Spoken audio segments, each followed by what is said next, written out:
رسول اللہ کو ابو بکر کا محبت میں ڈوب کے دیکھنا رب کریم کو اتنا پسند آیا کہ سارے اعمال عمر کے پیچھے رہ گئے، ابو بکر کا رسول اللہ کو دیکھنا بھاری ہو گیا۔ وہ صدیق اکبر، سرکار نے حکم فرمایا ابو بکر میرے مسلح پر امامت کراؤ، میرے مسلح پر امامت کراؤ۔ صدیق اکبر نماز پڑھا رہے ہیں، صدیق اکبر مسلح مصطفیٰ پر جماعت کروا رہے ہیں، جماعت کروا رہے ہیں، امامت کروا رہے ہیں۔ جو مدینہ منورہ گئے ہیں، جو مدینہ منورہ گئے ہیں، انہوں نے دیکھا ہوگا کہ ادھر کعبہ ہے تو ادھر کعبے کا کعبہ ہے، ادھر کعبہ ہے تو ادھر کعبے کا کعبہ ہے، ادھر مکہ ہے اور ادھر رسول اللہ کا مزار اقدس ہے، رسول اللہ کا محل مبارک ہے۔ صدیق اکبر جماعت کرا رہے ہیں، صدیق اکبر جماعت کرا رہے ہیں۔ صدیق اکبر کا منہ کعبے کی طرف ہے، صدیق اکبر کا منہ کعبے کی طرف ہے۔ ادھر سے رسول اللہ نے محل مبارک کا پردہ ہٹایا کہ ان کی آمد کے پیامی تھے، صبا کے جھونکے پھول شاخوں کو ہلاتے تھے کہ آپ آتے ہیں، راستے صاف بتاتے تھے کہ آپ آتے ہیں۔ سرکار کا محل مبارک کا پردہ ہٹانا تھا، پوری مسجد نبوی نور سے منور ہو گئی۔ صدیق اکبر نے جان لیا کہ کعبے کا کعبہ آ گیا ہے۔ ارے آج یہ گمراہ، آج یہ منافق اپنی تسلیف میں بکتا ہے کہ اگر رسول اللہ کا خیال نماز میں آ جائے تو نماز ٹوٹ جاتی ہے۔ میں نے کہا کہ کبھی بخاری کی یہ حدیث تو پڑھ لیتے تو تم یہ عقیدہ نہ دیتے کہ نماز ٹوٹ جاتی ہے، تم یہ عقیدہ دیتے کہ ارے نماز ہوتی ہی تب ہے جب اس میں خیال مصطفیٰ آتا ہے، جب اس میں خیال مصطفیٰ آتا ہے۔ لیکن پھر میں نے دیکھا کہ بخاری تو وہ بھی پڑھتے ہیں، تو پھر مجھے سمجھ لگی کہ بنا عشق نبی کے نہیں آتی بخاری، آتا ہے بخاری کو نہیں آتی بخاری، کیونکہ اگر بخاری آتی ہوتی تو سر کا کعبہ مکہ ہوتا، دل کا کعبہ گنبد خضرا ہوتا، دل کا کعبہ گنبد خضرا کا مکی ہوتا۔ ابو بکر کو صرف خیال ہی نہیں آیا، ارے لگانے والوں نعرہ کہ میں نوکر صحابہ کا، ذرا سنو صحابہ کے امام کا کیا عقیدہ تھا۔ ابو بکر کے دل میں صرف مصطفیٰ کا خیال نہیں آیا، ابو بکر نے کعبے سے منہ ہٹایا اور کعبے سے منہ ہٹایا، کعبے سے منہ ہٹایا اور رسول اللہ کی طرف کر لیا۔ رسول اللہ نے یہ نہیں فرمایا کہ ابو بکر یہ تم نے کیا کیا، نماز پڑھ رہے تھے، یہ عمل کیا کیا۔ رسول اللہ نے فرمایا ابو بکر وہیں سے پڑھتے رہو، میں تو دیکھ رہا تھا تم نماز کیسے پڑھتے ہو۔ میرے شیخ کامل نے جب یہ ارشاد فرمایا تو فرمایا کہ رسول اللہ نے فرمایا ابو بکر میں دیکھ رہا تھا کہ نماز کیسے پڑھتے ہو، یعنی صحیح ہے یا نہیں صحیح۔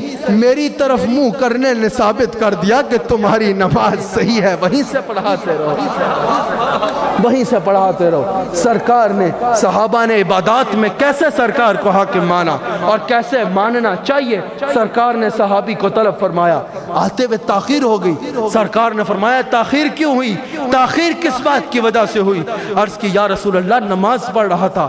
کیا حکم آتا ہے کہ جب اللہ اور اس کے رسول تمہیں بلائیں تو حاضر ہونے میں دیر مت کرو۔ بلایا رسول اللہ نے تھا، لیکن حکم کیا آ رہا ہے، جب اللہ اور اس کے رسول تمہیں بلائیں تو فوراً حاضر ہو جاؤ، دیر مت کرو، دیر مت کرو۔ محدثین نے یہاں لکھا کہ اگر اس وقت وہ نماز کی حالت میں آ جاتے، رسول اللہ ان کو کسی کام سے بھیج دیتے، جب تک جتنی دیر ان کو کام کرنے میں لگتی، واپس آتے تک ان کا جو وقت گزرتا وہ حالت نماز میں گنا جاتا، وہ حالت نماز میں گنا جاتا۔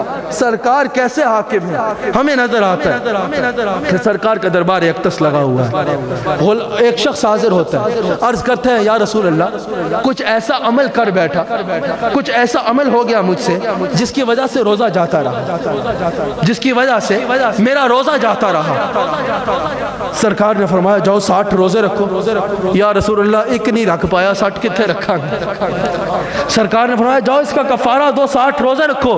یا رسول اللہ ایک روزہ نہیں رکھ سکا، 60 کدھر رکھوں گا؟ سرکار نے فرمایا جاؤ اتنے مساکین کو کھانا کھلاؤ۔ یا رسول اللہ گویا کہ خود کھانے کو کچھ نہیں ہے، کسی کو کیا کھلاؤں گا؟ سرکار نے فرمایا بیٹھ سکتا ہے نا بیٹھ جا، بیٹھ تو سکتا ہے نا بیٹھ جا۔ ارے رسول اللہ کی محفل میں بیٹھنے والوں، تم خود نہیں بیٹھے، تم کسی کے بٹھائے بیٹھے۔ جس کی محفل میں بیٹھے ہو، جس کے بٹھائے بیٹھے ہو، وہ تمہیں خالی نہیں موڑیں گے۔ اور تم تو جتنے کریموں کے سائے میں ہو کہ تم اپنا رب دیکھو تو رب کریم، اپنے آقا دیکھو تو رسول کریم، اپنے مرشد دیکھو تو عبد الکریم۔ سرکار نے فرمایا بیٹھ جا، بیٹھ گئے۔ کچھ دیر بعد ایک غلام حاضر ہوا کھجوروں کا ٹوکرا لیے، پہ عرض کیا یا رسول اللہ یہ قبول فرمائے۔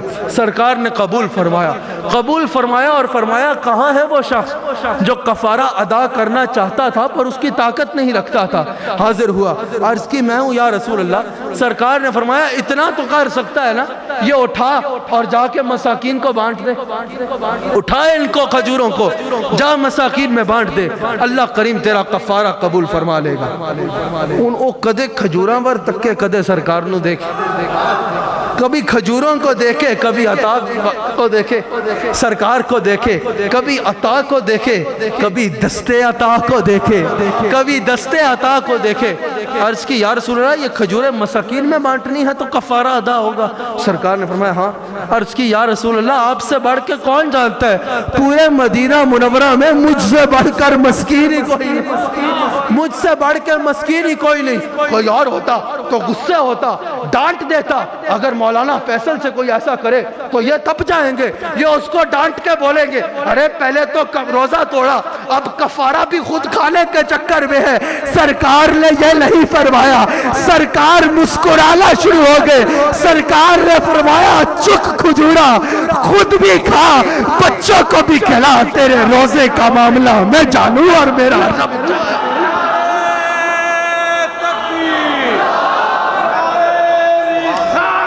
تیرے روزے کا معاملہ عالم قبلہ صاحب جی اکسے لاسانی پاک فیضانے لاسانی پاک، تیرے روزے کا معاملہ میں جانوں اور میرا رب جانے، روزے کا معاملہ میں جانوں اور میرا رب جانے کہ ان کے ہاتھ میں ہر کنجی ہے، مالک کل کہلاتے یہ ہے، مالک کل کہلاتے یہ ہے۔ جن کے یوم میں آج ہم اکٹھے ہیں انہوں نے سرکار کو مختار ماننے کے لیے کیا لاسانی تعلیم دی، کیا لاسانی تعلیم دی کہ جب وہ واقعہ آپ نے بیان فرمایا کہ حضرت ربیعہ سرکار کے محل کے باہر حاضر ہے، دل میں خیال آیا کہ اگر یہ نوکری مجھ سے لے کر کسی اور کو دے دے تو میں کہاں کا رہوں گا، میں کہاں کا رہوں گا۔ سرکار نے محل مبارک کا پردہ ہٹایا، فرمایا ربیعہ سل یا ربیعہ، ربیعہ مانگ کیا مانگتا ہے، ربیعہ مانگ کیا مانگتا ہے۔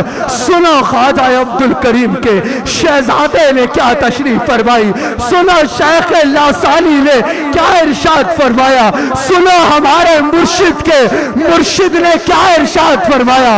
آپ نے فرمایا کہ سرکار نے فرمایا سل یا ربیعہ، ربیعہ مانگ کیا مانگتا ہے، ربیعہ مانگ کیا مانگتا ہے۔ سرکار نے یہ نہیں فرمایا کہ دنیا کا مانگ یا اوپر کا مانگ، سرکار نے فرمایا ربیعہ مانگ کیا مانگتا ہے۔ اس وقت اگر ربیعہ کہتے کہ یا رسول اللہ بلا حجاب رب کو دیکھنا چاہتا ہوں تو رسول اللہ ربیعہ کو دکھا دے، رسول اللہ ربیعہ کا ہاتھ پکڑتے اور اس کو دکھا دیتے۔ لاسانی پاک عالم لاسانی پاک، لیکن سرکار نے کیا ارشاد فرمایا، حضرت ربیعہ نے کیا عرض کی کہ حضور آپ سے آپ کو مانگتا ہوں، فقیر آپ کا ہوں، نگاہ کرم ہو یا رسول اللہ، اور کچھ نہیں چاہیے، اور کچھ نہیں چاہیے، چاہیے تو آپ چاہیے، یہاں پر بھی اور آگے بھی آپ کا ساتھ چاہتا ہوں، آپ کے قدموں سے وابستہ رہنا چاہتا ہوں۔ یاد رکھو کثیر تعداد میں ماشاءاللہ بھرا ہوا ہے ہال، بہت بڑا ہال ہے، جگہ نہیں ہے، باہر لوگ کھڑے ہیں۔ آنے والوں اس محفل میں پیغام لے کے جاؤ، پیغام لے کے جاؤ جو ہمارے شیخ کا پیغام ہے، جو اس آستانے میں خواجہ عبدالکریم سے آج تک جو پیغام دیا گیا کہ محبت رسول میں، رسول اللہ سے محبت کے اظہار میں سب سے بہترین ذریعہ جو ہے وہ اتباع رسول ہے، سب سے بہترین ذریعہ اتباع رسول ہے۔ ان جلسوں میں آنا یہ تعلق بالرسالت کا نام ہے۔ میں نے پہلے بھی بیان کیا کہ جیسے کسی کے گھر کوئی بچہ ہو تو اس کی خوشی وہی مناتے ہیں جن کا اس سے تعلق ہوتا ہے، اغیار نہیں مناتے، ویسے ہی رسول اللہ کی ولادت کی خوشی بھی وہی مناتے ہیں جن کا رسول اللہ سے تعلق ہوتا ہے، اغیار نہیں مناتے۔ یہ ایمان کا حصہ ہے، لیکن شرط اول کچھ اور ہے۔ محبت کے اظہار کا یہ ذریعہ ہے، جس طرح ایمان کی شرط اول عمل بعد میں ہے، رسول اللہ سے تعلق اور محبت پہلے ہے، اس طرح رسول اللہ کی محبت میں شرط اول یہ بعد میں ہے، لیکن رسول اللہ کے اتباع کرنا پہلے ہے۔ اگر کوئی کہے کہ میں نماز نہیں پڑھتا لیکن میں رسول اللہ پہ جان قربان کرنے والا ہوں، میں رسول اللہ کا ذکر کرنے والا ہوں، میں رسول اللہ سے محبت کرنے والا ہوں، تو وہ محبت کے دعوے میں جھوٹا ہے، وہ محبت کے دعوے میں جھوٹا ہے، اس کی محبت نہیں کہلائے گی، فقط وہ محبت کا دعویٰ ہوگا، فقط وہ دعویٰ ہوگا۔ وہ دعویٰ اب اصل میں کب پہنچے گا؟ جب سرکار کی اتباع اختیار کرو گے۔ جس طرح مفتی صاحب نے ہمارے شیخ کی یہ خوبصورت تربیت بتائی کہ جتنے احباب ہیں یہاں پر سب کے رخ پر سنت رسول سجی ہوئی ہے، سب کے سر پر سنت رسول ہے، جتنی ہماری بہنیں یہاں بیٹھی ہیں سب کے سر پر سیدہ کائنات کی نسبت سے چادر موجود ہے۔ یاد رکھنا جو اس محفل میں کیفیت لے کے آئے ہو، آج وعدہ کرو کہ اس محفل سے باہر بھی یہ کیفیت لے کے جاؤ گے، اس محفل سے باہر بھی یہ کیفیت لے کے جاؤ گے۔ جتنے مرد احباب یہاں بیٹھے ہوئے ہیں اپنے آپ سے یہ وعدہ کرو کہ جب اس محفل سے نکلنا ہے تو یہی محبت رسول کی کیفیت لے کے جانی ہے، یہی عشق مصطفیٰ کی کیفیت لے کے جانی ہے۔ اور جتنی بہنیں یہاں بیٹھی ہیں سب اپنے دل میں وعدہ کریں کہ جیسے ہمارے شیخ نے آپ کو یہ خوبصورت ماحول دیا ہے، سب سر پر سیدہ کائنات کی نسبت سے چادریں رکھی ہوئی ہے، سیدہ کائنات کی محبت میں، رسول اللہ کی محبت میں یہاں بیٹھے ہو۔ جب اس محفل سے باہر جانا ہے تو اگلی محفل کے لیے اس غلامی کو چھوڑ نہیں جانا، بلکہ یہی کیفیت اپنی زندگیوں میں ڈالو، تب یہ محبت کامل ہوگی، تب یہ آنسو کام آئیں گے، تب یہ رونا کام آئے گا، تب یہ نعتیں سننا کام آئے گا، تب عشق مصطفیٰ میں جھومنا کام آئے گا۔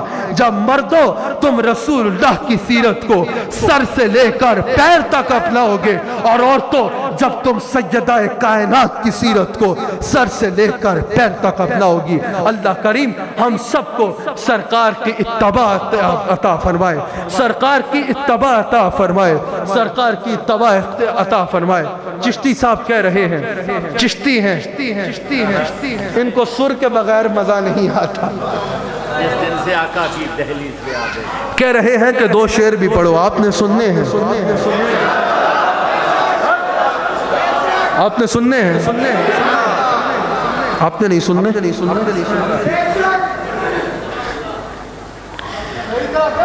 ہاں صلی